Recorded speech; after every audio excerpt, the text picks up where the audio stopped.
This is OwlUp, where learning happens in minutes, not hours. For a deeper journey, explore all our courses at owlup.co. Now, let's dive in.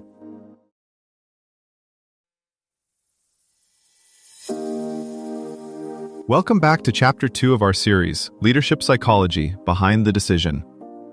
In this episode titled Emotional Intelligence, A Leader's Secret Weapon, we're diving into the fascinating world of emotional intelligence and how it can transform your leadership style. Get ready to discover how understanding and managing emotions can elevate your effectiveness as a leader. Let's dive in.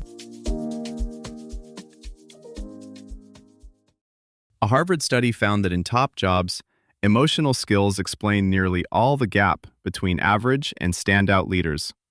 So why do most leadership programs still obsess over strategy decks and dashboards, not feelings in the room? Today, we're stepping into that gap. Here's the twist. Your career has probably been judged on what's on your resume, but your trajectory is being shaped, quietly, by what happens in micro moments your resume never captures. The pause before you reply to a tense email, the expression on your face when someone shares bad news in a meeting, the way you adjust your tone when a project derails. These aren't soft details.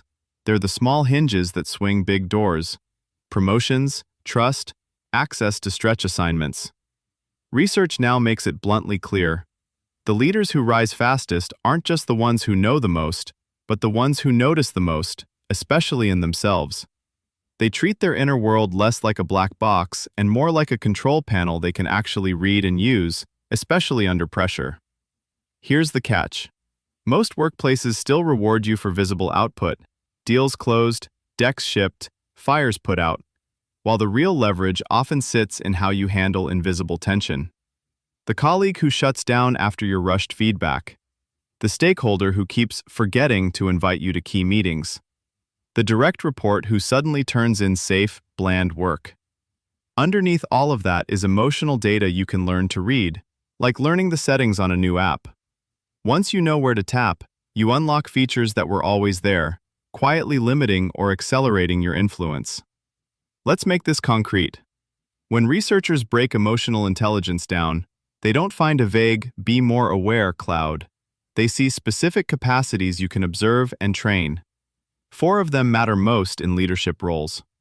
First, emotional self-awareness. Noticing what you're feeling with enough precision that you can actually work with it. Not just, I'm stressed, but I'm anxious because the timeline slipped and I'm worried my credibility's on the line. That extra resolution is what lets you choose a response instead of defaulting to defensiveness, sarcasm, or silence. Second, self-management. What you do with those emotions once you've named them. This isn't about suppressing reactions. It's lengthening the gap between stimulus and response. The leaders people trust under pressure usually aren't calmer by nature. They've practiced micropauses, breathing, and reframing so often that it looks like temperament. Third, social awareness. Reading the room accurately. That might be the moment you notice your sharp, quick question email lands differently with a junior colleague than with a seasoned peer, or that the most knowledgeable person in the meeting hasn't spoken once. High EI leaders treat those signals as information, not inconveniences. Fourth, relationship management. Using your own and others' emotions to move conversations, not just tasks, forward. This is where tough feedback, conflict, and negotiations live. The best leaders don't avoid hard topics, they sequence them. They lower defensiveness first, then address the issue, then reinforce the relationship. Here's where the neuroscience clips in. MRI studies show that simply putting words to what you or someone else is feeling dampens emotional reactivity in the brain. You sound frustrated. What's underneath that? Isn't therapy speak. It's a performance tool. Think of it like updating the operating system on your leadership device. The hardware, your intellect, your experience, stays the same. But once the OS is upgraded, familiar apps behave differently. One-ones get more honest. Cross-functional meetings get less political. Escalation emails get rarer because issues surface earlier. Over time, results compound. Higher engagement, lower turnover, More people willing to tell you the truth before it's career ending or company ending. Consider two managers walking into the same crisis meeting. One has strong technical answers but barges in, clipped tone, eyes on the slide deck. The other pauses at the door, notices the tight shoulders and quiet side conversations and starts with, "Before we jump in, this has been a rough week. Let's surface the main worries so we solve the right problem." Same agenda, different emotional trajectory. The first gets compliance, the second gets commitment. You can see this contrast in performance reviews, promotion panels, even who gets looped into early-stage discussions. People instinctively route sensitive, high-stakes work toward the leader who can absorb pressure without amplifying it.